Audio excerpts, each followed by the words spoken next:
तब आपकी भावनाएं आहत क्यों नहीं हुई? तब आप रोडों पर क्यों नहीं उतरे? तब आपने प्रशासन का घेराव क्यों नहीं किया? तब आपने सरकारों का घेराव क्यों नहीं किया? क्योंकि आप अच्छी तरह से जानते हैं कि वो लोग हिंदू नहीं है, बल्कि आप उनको हिंदू ना समझकर आज भी उनको ये सरकार गूंगी बहरी सरकार है। और ये सरकार वो सरकार है जो मनुवादी मानसिकता से लिप्त है। ये वो सरकार है जो आज तक जयपुर के हाई कोर्ट में जो मनु की मूर्ति लगी है उसको हटाने का काम नहीं कर पाई। एक न्यायालय के मंदिर में मनु की मूर्ति लगाना, इसी से आप समझ सकते हैं कि मनु था क्या।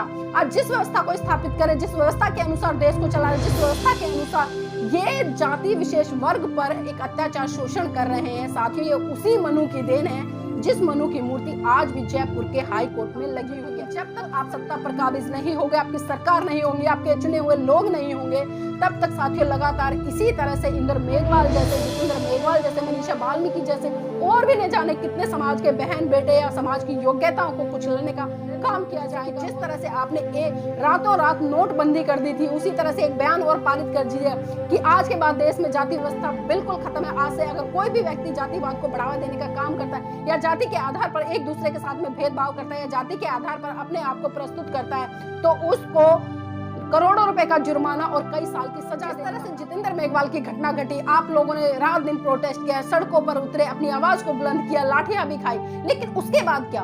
उसके बाद क्या जितेंद्र मेघवाल को न्याय मिल गया जो मिलना चाहिए था? मिल गया? तो संवेदनाएं बिल्कुल मर चुकी हैं। आप लोगों के अंदर जरा सी भी संवेदनाएं नहीं रही। सिर्फ आज भी आप इसलिए मुंह नहीं खोल रहे कि कहीं ना कहीं आपके नीचे से कुर्सी ना खिसक जाए, आपका मंत्रालय न चला जाए, आपका विधायक पद ना चले जाए। अरे शर्म आनी चाहिए। आप लोग जिस समाज का वोट लेकर जिस समाज के प्रतिनिधित्व की बात करते हैं, लेकिन जब उस समाज पर अत्याचार शोषण होता है तो आपके मुंह से एक भी शब्द नहीं निकलता और उस मुंह में आप दांत जमा कर बैठ जाते हैं। शर्म है, कोई मुआवजा नहीं चाहिए। अगर दे सकते हैं तो आज आप हमारे बच्चे को जिंदा लौटा दीजिए। क्या वो काम कर सकते हैं? हमारा बच्चा पता नहीं 5 लाख की जगह पता नहीं कितने अरबों खरबों रुपए कमा लेता अगर वो जीवित रहता। अगर आप ये काम कर सकते हैं तो करिए। आज आप उस बच्चे को जीवित करने का काम कीजिए, उस माता पिता के बच्चे को देने का काम कीजिए, ताकि इस बहुजन समाज को एक अच्छा होनहार बच्चा मिले। क्योंकि हमारे साथ में पहली बार नहीं हुआ। एकलव्य की घटना आप सभी जानते हैं, और जिस तरह से उस मासूम बच्चे की एक वीडियो वायरल हुई, देखकर आंखों में आंसू आ गए। इतना होन हमने जो कुछ भी पाया है अपने संघर्षों से पाया, और हमें पता है कि संघर्ष का फल कैसा होता है। तो इसलिए आपकी जो गीदड़ भरी धमकियां हैं उनसे मैं डरने वाली नहीं हूं। आपको जो करना है कर सकते हैं, आप स्वतंत्र हैं। अगर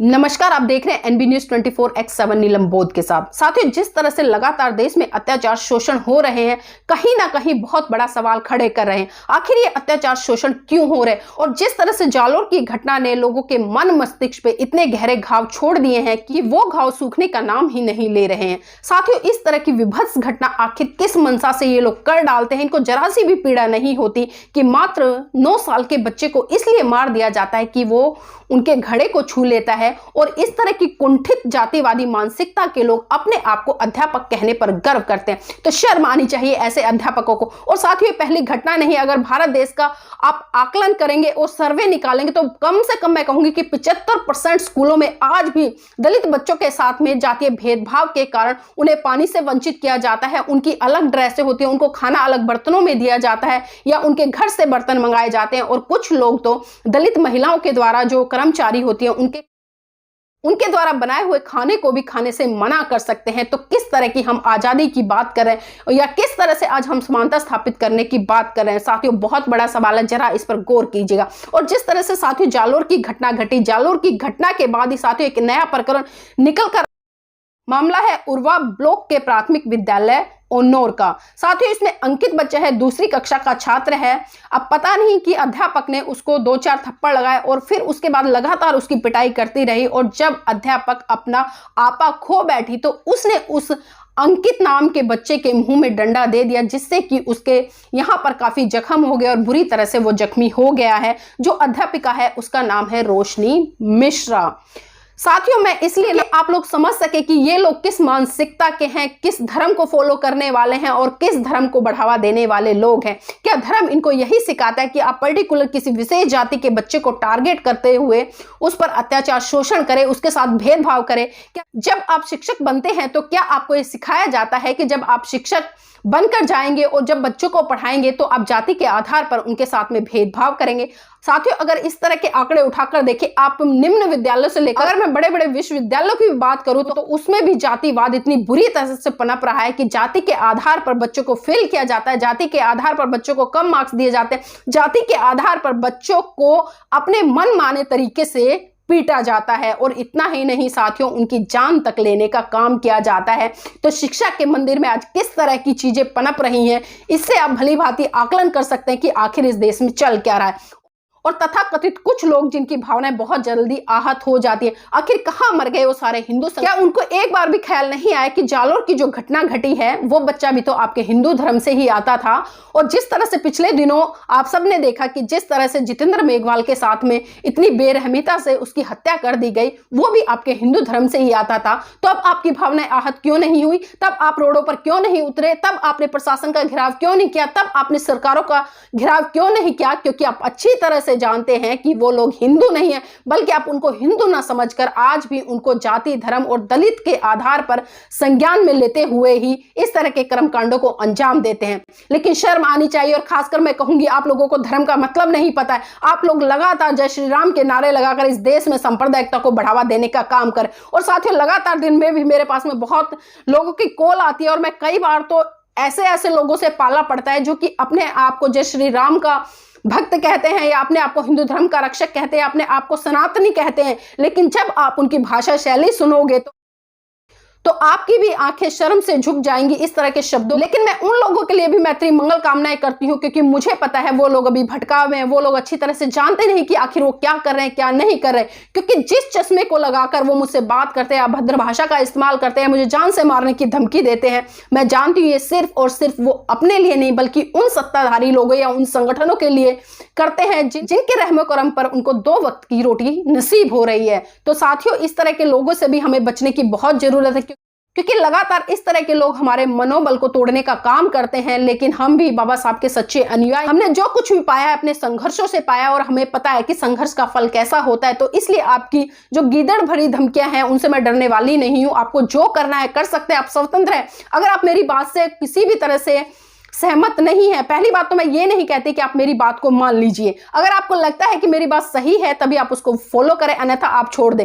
लेकिन जो भी बात मैं रखती हूं, मैं अपने समाज को मद्देनजर रखते हुए अपने समाज को जगाने के लिए रखती हूं और लगातार आगे भी रखती रहूंगी, चाहे उसमें आपकी भावनाएं कितनी भी आहत हो, आपको कितनी ही पीड़ा हो, या आप मुझे कितनी ही धमकियां देते रहे या कितना ही जलील करते रहे। जो आपकी भाषा शैली है वो बता देती है कि आप किस संस्कृति के पोषक हैं, किस धर्म को मानने वाले हैं और किन भगवानों का आप हवाला देकर इस तरह की भाषा का इस्तेमाल करते हैं। और साथियों, मैं अभी जिस तरह से बात कर रही थी जालोर की घटना को लेकर, जालोर की घटना में लगातार कुछ ना कुछ तथ्यों को तोड़ मरोड़ कर रखा जा रहा है। और साथियों, आज जो वहां का जालोर का भास्कर अखबार है उसने तो सारे तथ्यों को मरोड़ कर ही रख दिया गया है। और जिस तरह से जो छेल सिंह अध्यापक है उसके समर्थन में 3 विटनेस बनाए हैं और 3 विटनेस में जो बच्चे हैं, पहले बच्चे का नाम है राजेश दर्जी जो कि कक्षा 3 का छात्र है। और उसने जो अपनी स्टेटमेंट में जो कहा है, साथियों जरा ध्यान से सुनिएगा उसने क्या कहा है। उस बच्चे ने कहा है कि हम दोनों में चित्रकला को लेकर कुछ वाद विवाद हुआ था और हम दोनों में झगड़ा हो गया था। उसी झगड़े को देखते हुए छैल सिंह सर हमारे पास आए और उन्होंने दोनों को एक एक थप्पड़ लगा दिया। बाकी क्या घटना है मुझे उसका नहीं पता। ये राजेश दर्जी की घटना है साथियों, जो कि 3 साल का बच्चा है। और उसी के बाद में जो नरेश मेघवाल है कि ये कक्षा 7 का छात्र है, जिसने कहा है कि मैं इस स्कूल में पिछले 7 साल से पढ़ रहा हूं और हमारे स्कूल में सिर्फ एक ही टंकी है जिससे कि सभी लोग पानी पीते हैं और आगे क्या घटना घटी मुझे इसके बारे में नहीं पता। तीसरा स्टेटमेंट आता है ईश्वर का, जो कि कक्षा 6 का छात्र है। उसने कहा कि स्कूल में एक ही टंकी और सभी अध्यापक उसी से पानी पीते हैं। मैंने आज तक अपने स्कूल में कोई भी मटकी नहीं देखी। साथियों, ये खबर छापी है जालोर भास्कर ने। अब मैं सवाल करना चाहती हूँ जालोर भास्कर के संपादक या पत्रकार लोग हैं उनसे, आखिर आपने किस तथ्यों के आधार पर ये खबरें छापी? आपके पास में पुख्ता सबूत कौन से हैं? अगर आप अपने ही पुख्ता सबूतों को सही बता रहे हैं तो एक बार आज तक के जो पत्रकार हैं जो वहां पर गए हैं, पूरी टीम गई है, आप एक बार उस खबर को भी देख लीजिएगा। उन्होंने किस तरह से पूरी घटना को संज्ञान में लेते हुए एक एक खबर को बड़ी बारीकी से दर्शाने का काम किया है और जो सच्चाई है उसको वहां पर दिखाया गया। उन्होंने स्कूल के बच्चों के साथ में भी चर्चा की है और स्कूल के बच्चों ने बताया है कि हेडमास्टर ने और स्कूल के अन्य अध्यापकों ने साफ साफ मना किया है, कोई पूछे तो सिर्फ ये बताना कि हमने कुछ नहीं देखा, हम तो खेल में व्यस्त थे और हमारे स्कूल में कोई मटकी नहीं है बल्कि एक टंकी लगी हुई है। और भी कई चीजें उन्होंने खुलकर बताई कि जिस तरह से आज राजस्थान में जो जातीय भेदभाव है वो चरम पर है, और आज जो अपने आप को स्वर्ण कास्ट का लोग कहते हैं वो जाति के आधार पर भेदभाव। ये चीजें तो साथियों मैं भी प्रत्यक्ष रूप से आपको बता, राजस्थान के अलग अलग जिलों में मेरा जाना हुआ है, मैंने भी देखा कि आज किस तरह से जातिवाद वहां पर मुंह खोले खड़ी है, और अपने आप को तथाकथित ऊंची जाति का कहने वाले लोग आज हमारे लोगों को किस तरह से जाति के आधार पर उनका शोषण कर रहे हैं, और ऐसा काम करके अपने आप को बड़े महान समझते हैं। तो शर्म आनी चाहिए, जो आज भी कहीं ना कहीं मनुष्य को मनुष्य ना समझकर बल्कि पशुओं से भी भांति समझने का काम। और साथियों इसी कड़ी में जिस तरह से अशोक गहलोत जी का जो बयान आया, वास्तव में वो तो इतना शर्मनाक है और इतना निंदनीय और इतना बेतुका बयान है कि अगर कोई आम साधारण से साधारण व्यक्ति देता तो समझ में आता कि हाँ अनपढ़ है, गंवार है, उसके मुंह से निकल गया होगा। लेकिन आप मुख्यमंत्री होने के बावजूद आपके ऊपर दायित्व बनता है कि आपके सानिध्य में जितने लोग रह रहे हैं वो किसी भी तरह से दुखी ना हो। लेकिन जिस तरह से मासूम बच्चे और अपने बेतुके बयान में आप मुंह फाड़कर खोल देते हैं कि ऐसी घटनाएं तो होती रहती। तो अशोक गहलोत जी एक बार ये बताने का कष्ट कीजिए कि अगर इस तरह की घटना आपके परिवार के किसी बच्चे के साथ होती तो क्या तब भी आपके बयान यही होते। और जिस तरह से आपने 5 लाख मुआवजे की बात की है तो मुझे शर्म आती है आपकी सोच पर कि आज आप जाति के आधार पर दलित समाज के बच्चों की कीमत को आंकने का काम करते हैं। हमें कोई मुआवजा नहीं चाहिए, अगर दे सकते हैं तो आज आप हमारे बच्चे को जिंदा लौटा दीजिए। क्या वो काम कर सकते हैं? हमारा बच्चा पता नहीं 5 लाख की जगह पता नहीं कितने अरबों खरबों रुपए कमा लेता अगर वो जीवित रहता। अगर आप ये काम कर सकते हैं तो करिए। आज आप उस बच्चे को जीवित करने का काम कीजिए, उस माता पिता के बच्चे को देने का काम कीजिए, ताकि इस बहुजन समाज को एक अच्छा और होनहार बच्चा मिले। क्योंकि हमारे साथ में पहली बार नहीं हुआ, एकलव्य की घटना आप सभी जानते हैं, और जिस तरह से उस मासूम बच्चे की एक वीडियो वायरल हुई, देखकर आंखों में आंसू आ गए। इतना होनहार बच्चा, तथाकथित लोगों ने जाति के आधार पर जान ले ली, और आप लोग इस तरह के बेतुके बयान देते हैं। और मैं उन लोगों से भी कहना चाहूंगी जो आज आरक्षण लेकर विधानसभा में या मंत्री बनकर कांग्रेस सरकार में बैठे हैं, धिक्कार है आप जैसे लोगों पर। कम से कम आपको सीखना था। तो जो पानाचंद मेघवाल जी हैं जो कि विधायक, जिन्होंने अपने विधायक पद से इस्तीफा दिया है, उन्हीं से कुछ सोच लेते, उन्हीं से कुछ समझ लेते कि आखिर संवेदनाएं क्या होती हैं। लेकिन आप लोगों की तो संवेदनाएं बिल्कुल मर चुकी हैं। आप लोगों के अंदर जरा सी भी संवेदनाएं नहीं रही। सिर्फ आज भी आप इसलिए मुंह नहीं खोल रहे कि कहीं ना कहीं आपके नीचे से कुर्सी ना खींच, आपका मंत्रालय ना चला जाए, आपका विधायक पद ना चले जाए। अरे शर्म आनी चाहिए। आप लोग जिस समाज का वोट लेकर जिस समाज के प्रतिनिधित्व की बात करते हैं, लेकिन जब उस समाज पर अत्याचार शोषण होता है तो आपके मुंह से एक भी शब्द नहीं निकलता, और उस मुंह में आप दही जमा कर बैठ जाते हैं। शर्म आनी चाहिए आपको।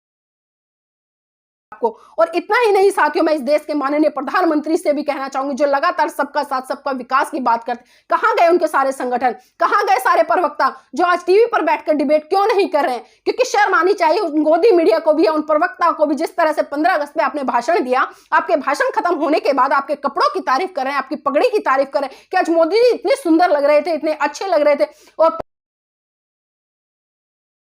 क्या यही मुद्दा रह गया मीडिया के पास चर्चा करने के लिए? देश में जितनी घटनाएं घट रही है, और खासकर जो दलित शोषित वर्ग पर जो घटनाएं घट रही है, यहां पर साथियों में बहुजन समाज के लोगों से भी कहना चाहूंगी, ऐसे चैनलों का बहिष्कार करें, खुलकर बहिष्कार करें।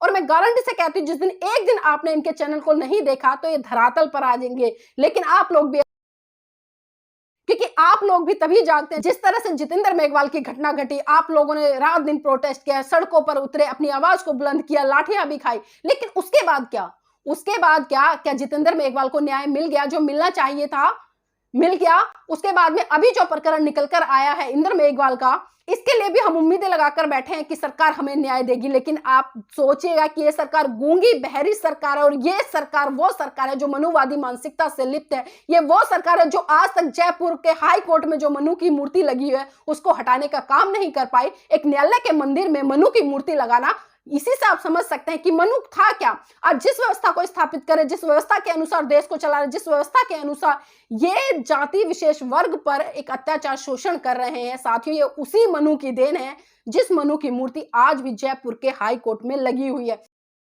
तो इस पर भी हमें विचार करना होगा। और देश के माननीय प्रधानमंत्री जी बहुत बड़ी बड़ी बातें तो कर लेते हैं, वेशभूषा तो बदल लेते हैं, लोगों से डीपी चेंज कराने की बात तो कर लेते हैं, घर पे तिरंगा लहराने की बात करते हैं, घर घर तिरंगा लगाने की बात करते हैं, लेकिन कभी भी वो बात नहीं करते इस देश में जो जाति व्यवस्था पनप रही है उसके कारण इस देश में बहुत लगातार टारगेट करके उसके साथ में मॉब लिंचिंग जैसी घटनाओं को अंजाम दिया जा रहा है, चाहे मैं बहुजन समाज, और जिस तरह से अब जो मासूम बच्चों की योग्यताएं समाज में निकल कर आ रही है, उनको भी किस तरह से मनुवादी विचारधारा के लोग आग कुचलने का काम कर रहे हैं। और हमारे देश के माननीय प्रधानमंत्री जी बड़े गर्व से अपनी वेशभूषा के साथ में बड़ी ऐंठ में चलते हैं और फोटो सेशन कराने का काम करते हैं, लेकिन कभी भी उन चीजों पर चर्चा नहीं कर। आज जो घटना जालोर में घटी है उसका हम पुरजोर, और उस बच्चे को और उस परिवार को हम उचित न्याय दिलाएंगे। तब एक शब्द भी माननीय नरेंद्र मोदी जी नहीं बोलते हैं। जब हम इनके लिए कोई शब्द बोलते हैं तो इनकी भावनाएं आहत हो जाती है, एफआईआर तक दर्ज करा देते हैं। और इतना ही नहीं, माँ बहन की गालियों पर उतर आते हैं। तो इसी से आप ये भी सोच सकते हैं साथियों, ये कितने सभ्य लोग हैं। लेकिन मैं यहाँ पर कहना चाहूंगी माननीय नरेंद्र मोदी जी से कि जिस तरह से आपने रातों रात नोटबंदी कर दी थी, उसी तरह से एक बयान और पारित कर दीजिए कि आज के बाद देश में जाति व्यवस्था बिल्कुल खत्म है। आज से अगर कोई भी व्यक्ति जातिवाद को बढ़ावा देने का काम करता है, या जाति के आधार पर एक दूसरे के साथ में भेदभाव करता है, या जाति के आधार पर अपने आप को प्रस्तुत करता है, तो उसको करोड़ों रुपए का जुर्माना और कई साल की सजा देने का प्रावधान आज मोदी जी को पारित कर देना चाहिए। लेकिन मैं अच्छी तरह से जानती हूं आप लोग ये काम बिल्कुल नहीं करें। आप जानते हैं कि जब तक इस देश में जाति व्यवस्था बनी रहेगी तब तक आप लोग इस देश पर राज करेंगे। शर्म आती है कि जिस देश में सिर्फ दो ही जातियां मिलती है, एक जानवर और एक मनुष्य, आज आपने मनुष्य को भी इतनी जातियों में बांट कर रख दिया है, बल्कि उपजातियों में बांट कर रख दिया है। और अगर मैं वर्ण व्यवस्था की बात करूं तो धिक्कार है मुझे ऐसे लोगों पर, और जो तथाकथित लोग अपने आप को उच्च श्रेणी में रखकर या द्वितीय श्रेणी में रखकर या तृतीय श्रेणी में लगकर लगातार उस चौथे वर्ण के साथ में अत्याचार शोषण कर रहे हैं, जो पहले से ही सदियों से दबा कुचला रहा है या सदियों से ही शोषण और अत्याचार सह रहा है।